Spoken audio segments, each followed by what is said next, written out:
From the New York Times, you're listening to The Wirecutter Show. Hey everyone, it's The Wirecutter Show. I'm Kyra Blackwell. I'm Christine Cyr-Clisette. And I'm Rosie Guerin, and we work at Wirecutter, the product recommendation site from the New York Times. Each week, we bring you expert advice from our newsroom of 140 journalists who review everyday products that will make your life better. This episode of The Wirecutter Show is called Gifts for the Hard to Please.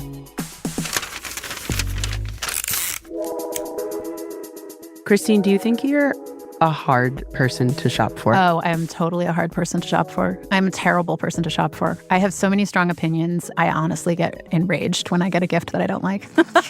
That's funny.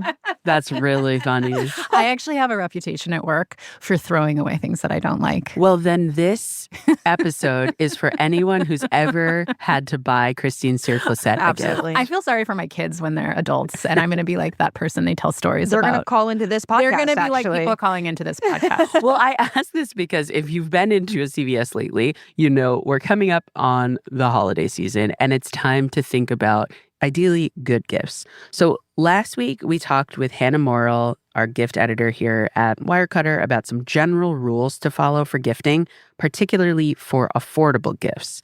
This week, we're going more advanced. We're tackling gifts for the impossible to buy for people in your life. People like, gosh, I don't know, Christine, who have everything they want. The bar is really high. You got to knock it out of the park. Yeah.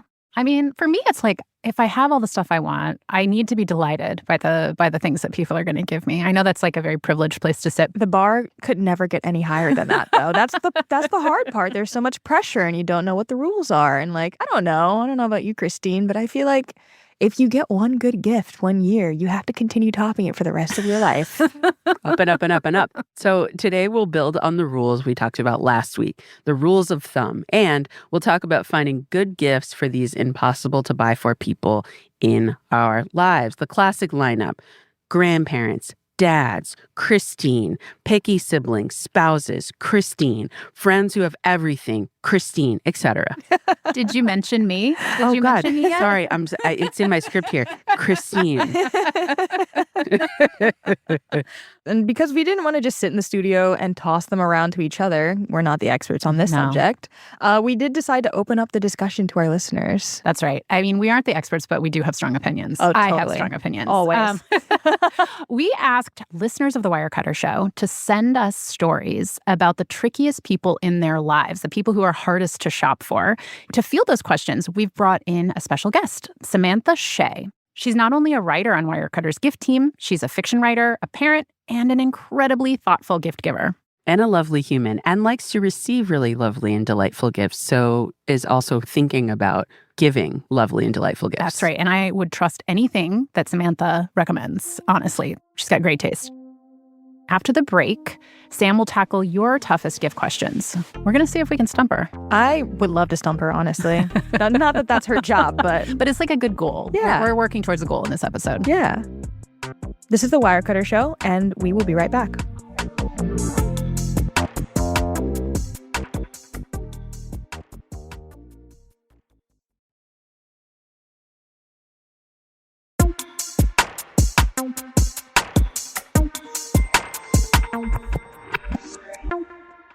Welcome back to The Wirecutter Show.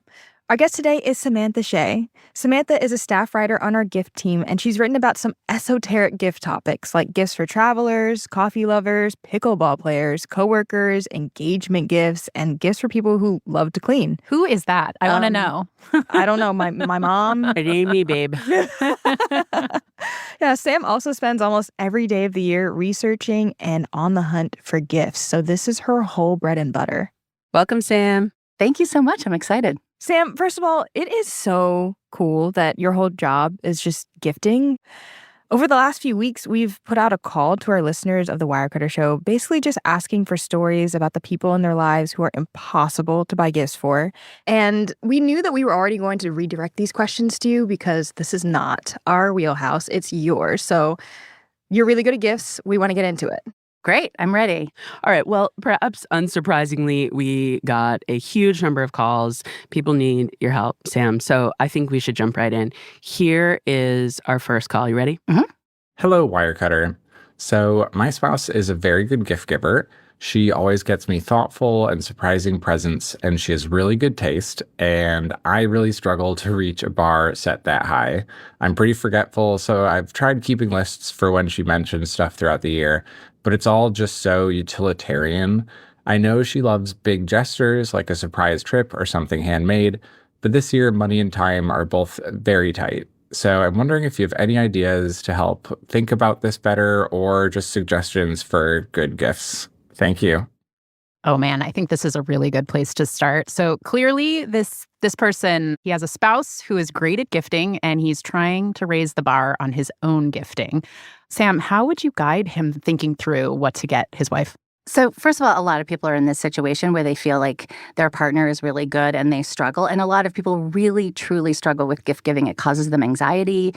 It makes them feel all sorts of ways about themselves that they don't want to feel. It brings up money. It's like, it can be an emotional thing. But for this listener, he mentions that she brings up utilitarian stuff. I think that's a good place to start, actually, because it lets us know that she likes stuff that has some sort of use. So I would think about for her, like, really nice upgrades to stuff that you already use or know she needs, like aesthetic or luxury upgrades to a coffee pot. We have these regular old French presses on the site, and then we have like these beautiful aesthetic brushed stainless steel French presses, if that's her thing. Yeah. Or we have a new guide on robes that's about to come out. And I happen to be testing the linen robe on that list, and it's so nice. I love it so much. What's the brand? Rough Linen. Oh, okay. Yeah, I love them. I love them too. And they're a new pick for us. So like, those are utilitarian, but they can also be luxury. A beautiful new kitchen knife, but a really nice one. Anything like that that has a use, but also has an aesthetic value or sort of a luxury feel. So that's a place to start. And then also when he talks about personalized, we have an entire gift guide of personalized gifts. So if he's thinking about that literally, personalized stuff is both a gift and a gesture that says, like, I thought ahead and I thought of you and I had this made for you. So there's all sorts of great stuff. There's like a handwriting cuff bracelet where you can write something and then it's engraved on the bracelet in your handwriting. Aww. And you can also do it with somebody, like, say, who's passed. Like, you could do a parent or a grandparent. There's also this great retro viewfinder. You hold it to your eyes and you click through, like the Viewmaster, for those of you who are old enough to remember that. But you can get personalized ones. So you create a reel of photos and they click through, and it's like an old-fashioned viewfinder slideshow, but it's photos that you've put together. That's and sweet. It is sweet. I actually have one because I tested it, and it's sitting like on a stack of books in my living room. Every single person who comes over to my house picks that thing up and looks at it. Oh, that's so fun. Yeah. If you're really going personalized, I love that category of gift, and I think we have a lot of good ideas on the site. When I hear personalized, I automatically assume it's going to cost more because it's a very specific thing. But can you find personalized gifts that are still well within budget? Let's say, like, Absolutely. 50, under 100 maybe? Absolutely. Oh, yeah. Everything I just named is under 100 and in some cases under 50. Lovely. We have a straw, like a drinking straw that you can get someone's name spelled out in that's under 20. So, yeah. Sam, for your suggestion on utilitarian gifts, I'm wondering if there's anything to keep in mind giving a spouse who might be the one who is doing the cooking, the one who is doing the cleaning, giving them the utilitarian gift. Is there anything worth avoiding there or sort of swinging in the other direction so that you're not sending the message of like, Go here, make me breakfast. Yeah, I bought you a knife so you can chop the garlic for my meal tonight. Okay, 100%. We all know the cliche of like the 1950s husband giving his wife a vacuum cleaner for Christmas, right? Like, don't do that. Do not give anyone a vacuum cleaner. So, I forgot to mention that rule. You don't want to give someone anything that's chore related. You want to give something that's joy related. So when I say utilitarian, like I mentioned a coffee, like if they're into coffee, give them that. If they're not, don't. If they really like to cook and appreciate really nice utensils and tools, then give them an excellent knife. If cooking is a chore, don't do that. So you have to definitely be aware of that. You have to know your recipient. I think about this with little kids' gifts because I'm right in that pocket right now. And I genuinely think very rigorously about whether I'm giving the parents' work, where I'm like, okay, do I get them this kinetic sand kit? Their kid is going to have a lot of fun with it. It's going to press and keep together, right? It couldn't possibly be actual sand that goes everywhere around their house, and then they're going to have to vacuum it. Never. And then Never. The answer is no. The answer is always no for me.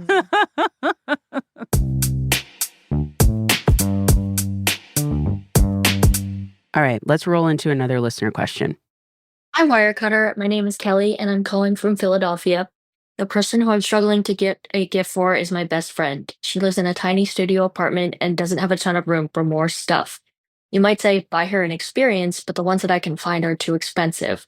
Or you might say, get her a gift card, which is not a bad idea, but I'm looking for something more creative. So she likes coffee, vintage glassware, and the outdoors, and dislikes bright and pastel colors, Taylor Swift, and cluttered up her space. Can you help me out with this one? Thank you. I really like that she put in that detail about how her friend does not like Taylor Swift. But this is a great question, and I think it's probably one that's relevant for a lot of people. The desire to get somebody something that, you care about, you want it to be a great gift, but not wanting to spend a lot of money and not wanting to get them something that will clutter their space. Sam, what is your advice for Kelly? So experiential gifts are a little bit hard for us to land on at Wirecutter because we're a national publication. So we can't send someone to a specific spa or restaurant or hiking trail or anything like that. But there are ideas of how to create your own that would work anywhere. And I just got this great idea from a Wirecutter reader. Money is the main concern for her, this woman that I was talking to, when it comes to gift buying. And for a lot of people. Yeah, exact. For most people, it's a huge part of the equation. But like Kelly, she wanted to do something really meaningful for her friend. So she got a tea subscription service for both of them. And then when the teas would arrive, they would do like a Zoom call or a Google Meet and taste the tea together. But it was really an excuse to get together once a month and connect because they didn't live in the same place. And I was like, that's kind of genius. I love that idea. So you could do that around anything that you have in common. It could be tea, it could be books, it could be chocolate. So I like the idea of a subscription for that you can share. And that can get expensive, but you could also put it together yourself if a subscription service was too expensive. And some subscription services, they will allow you to buy a one-off box, right? Absolutely. And so you could just do it one time if you don't want to have an ongoing cost every month, right? Yeah, exactly. Yeah. I mean, they sell in brick and mortar and online tea sampler sets, so you could just do it that way if tea is the thing. But I think the idea of combining something that is an experience, not a material good, and an excuse to connect with someone who lives far away is a really great idea. I love that. I might be stealing that. Yeah, me too. One of my favorite Wirecutter recommendations for a food basket is the baksu Japanese snacks. I love that. Me too. Yeah, and I send those to my nieces and nephews, so maybe I'll do that with my kids too, and they can all You can send that to Zoom me this and year. have snacks. Okay, That's noted. such a good idea. What are some other ideas that you have for Kelly? So another thing that comes to mind right off the bat is consumables, not only like a one-off edible of food, but something like a book that, that you have picked out that has some personal relevance. And you could be like my Aunt Cynthia, who will not give a book without inscribing it. It's kind of old-fashioned, but I love it so much. And I have books throughout my life inscribed from my aunt. So, or even like nice skincare, something that is nice, but she will use it up and it's not going to clutter her house. I like that. Sam, dads? Can we talk about dads? Let's talk about dads. Dads can be difficult to shop for. Either they have everything, they want nothing. I'm, I guess, speaking about my dad. And mine. And your dad, yeah. What is a good, safe gift for a dad? Okay. First of all, I know we want to, but we can't actually talk about dads as a single category. Because, for example, my dad is a nearly 82-year-old guy who lives in rural Vermont. But my kid's dad is a 52-year-old guy who lives in the city. So, dads are not a monolith. We joke all the time about like barbecue stuff and whiskey stones. Like, that is such the easy way out. And or a toolbox. Yeah, people. My dad would not want any of those things. Neither would mine. My dad wouldn't know a whiskey stone. And my dad likes whiskey, but no. My go-to for my dad is books and booze. So he likes to read, he likes to drink. That's what I get him.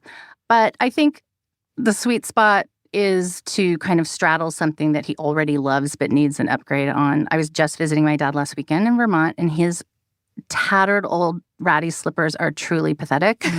So I could get him an upgrade of something he already has. Same with like flannel shirts. He's a Vermonter. He wears a lot of flannel shirts. They're tattered and faded, and I could get him an upgrade. So it's not like reinventing the wheel. It's kind of just paying attention to stuff that they use, they like, and they're just really bad at buying themselves new versions or upgrading their tattered old stuff. That rings very true to me. I know some men and dads who are happy to buy themselves things that they want, but I know a lot of them that just like that. They'll wear like the shirt until there's holes in it, or the slippers until there's a hole in the toe, or whatever. So I think I might steal that idea. But I feel like, not to make this all about me and put you in the hot seat, but my dad is the kind of person who likes nice things and will constantly be upgrading the stuff when it's like out of use. So I find that it's really hard to get him anything tangible. We have to go for experiences, and I've run out of ideas. I think people who like nice things are actually the easiest people to buy for, because you can get them beautiful things. And that's my way. I like beautiful things. I don't like clutter. I don't like junk, but I really like beautiful, designy things. I think that's my gift to my family, is that just give me something beautiful and expensive. I'm so easy. Right. Well, what does your dad like? Oh, man. Yeah, he just likes fancy stuff. Get him a really nice Yeti cooler. Okay, I could do that. Oh, yeah. They're super nice. They're useful. They're expensive. It's got the branding on the side. It tells everyone it's nice and fancy. And it truly is. And he doesn't have that, actually. Okay. All right. Get him a Yeti cooler. Done. Okay. Thank you. Solved. Sure. I am a wizard. Okay, we're going to take a quick break. And then when we're back, we're going to talk about the etiquette around returning bad gifts, strategies for regifting, plus ideas for older relatives and more listener questions. Be right back.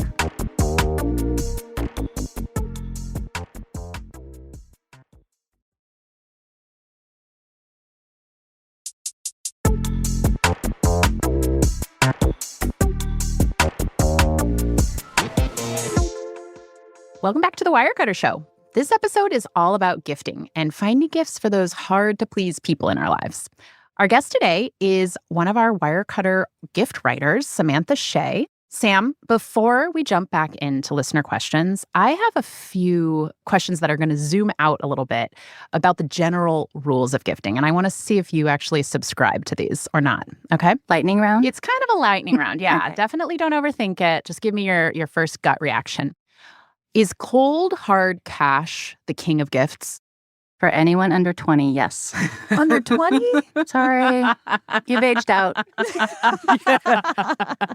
But like, a 1-year-old won't appreciate a box of money. No. A 1-year-old won't. For anyone over 11 and under 20. If they're older than 20, you have to be really thrown down, and then we're in a whole different... then it's a lot of money.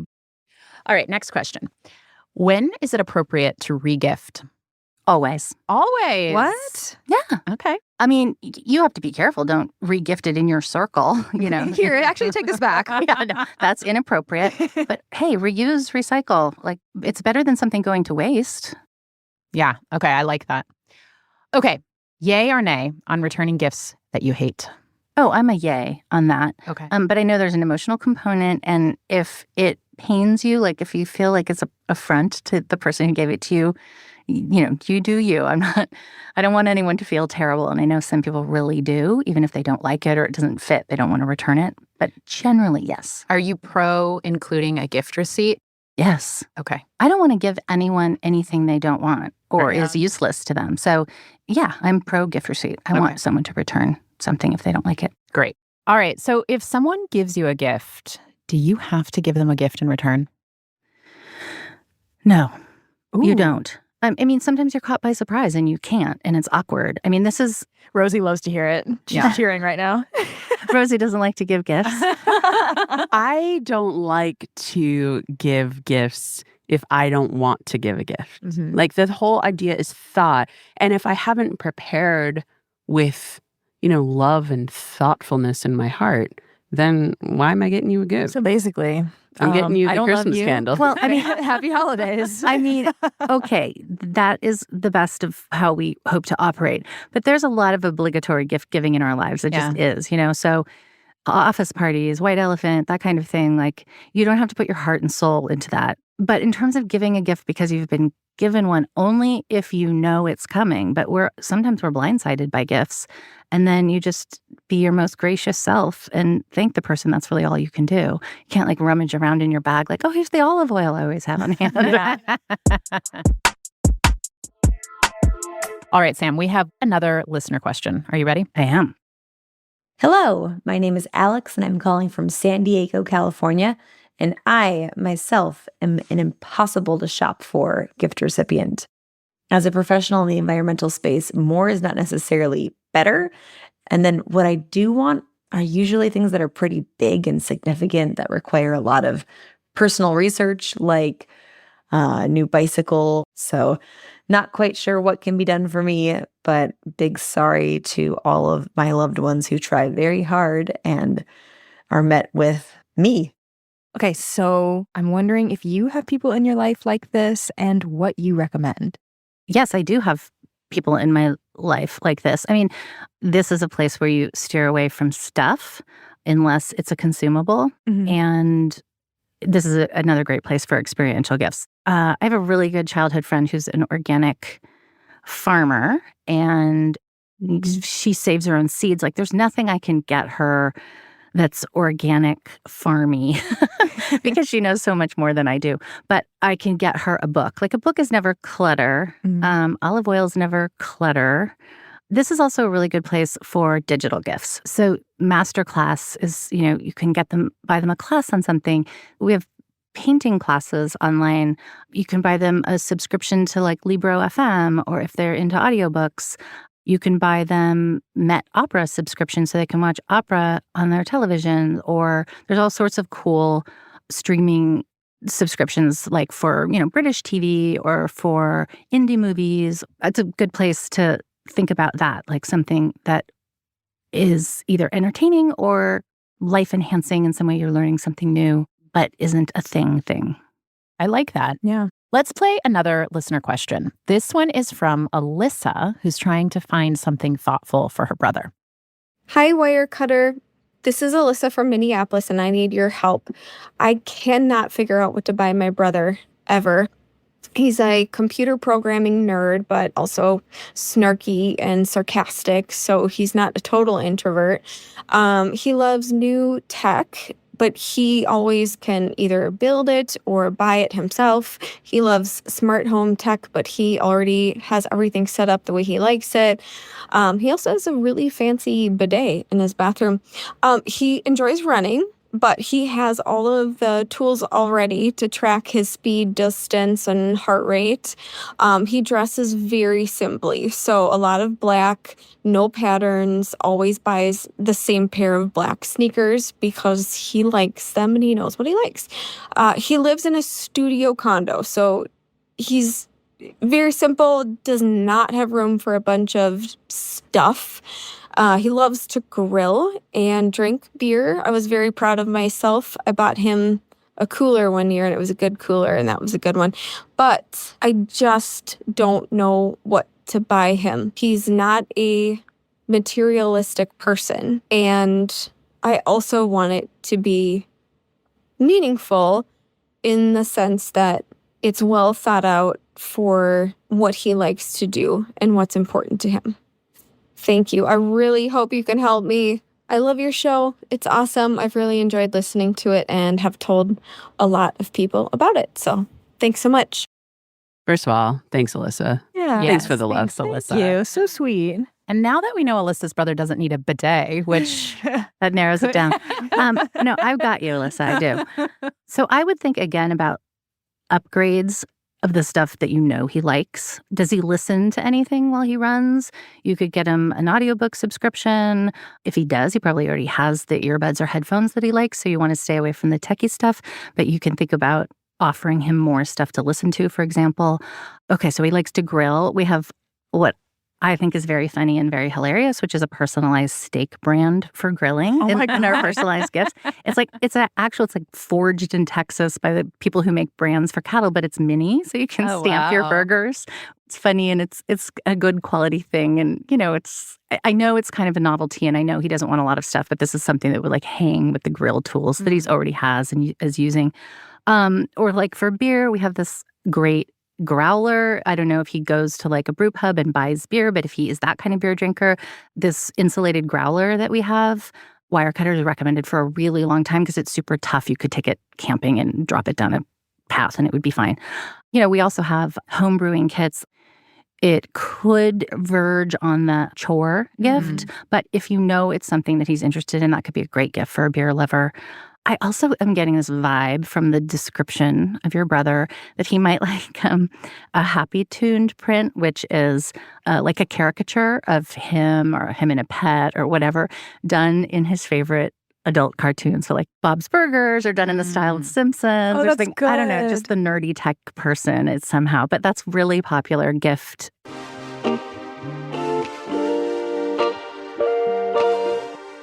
Okay, so this is a question that we got from Kuwati in Chapel Hill, asking specifically about finding gifts for their elderly relatives. Dear Wirecutter, my gift-giving challenge is buying gifts for elderly relatives. These are people that I don't know very well, and I see them only once a year. These people have houses full of stuff. The last thing that I want to do is to add to the clutter. I have tried to find things that they can use or consume. However, with food items, many of them have dietary restrictions. I am running out of ideas. Please suggest some good alternatives. Thank you. Wow. Okay, congratulations. You have the hardest gift-giving It can't exist, can't be consumed. Right. There's a lot of barriers here. Don't take this the wrong way, but why are you getting these people gifts is my first question. This, to me, if she sees them once a year, she doesn't know them very well. To me, this is somebody maybe you bring them flowers and a really nice card. But if gift giving is a tradition and you have to give them a gift, the first thing that comes to mind for me is we recommend these live citrus trees from a company called Fast Growing Trees. Super popular because you can grow, lemons or limes or more exotic citrus fruits inside. And it's a beautiful gift. And the person might love it and keep it alive, and they might not, and it's not really your problem. But they're not difficult to keep alive. I think fresh cut flowers or a potted plant, maybe they're not huge plant enthusiasts, but it's not insulting. It doesn't really meet the definition of clutter, and it's more of a gesture than a gift, which is what I think this situation calls for.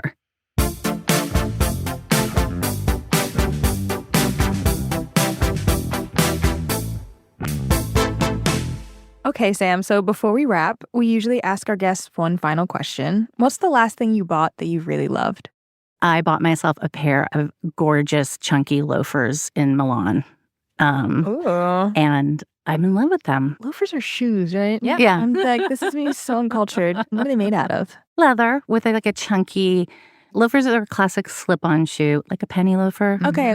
Yeah. Nice. So that's the last thing I bought for myself that I loved. I love that. Sam, thanks for joining us. Yeah, Thanks for having me. This is fun. Super fun.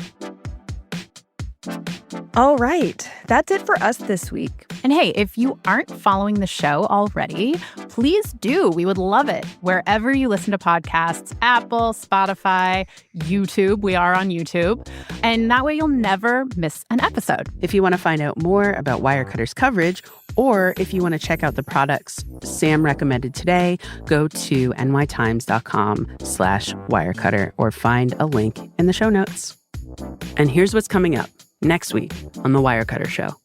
They light an identical fire in each room. And after 4 minutes, the house with natural furnishings, I mean, it's a fire for sure, but it's something still kind of manageable. And the other room with modern sort of synthetic is just completely engulfed in flames.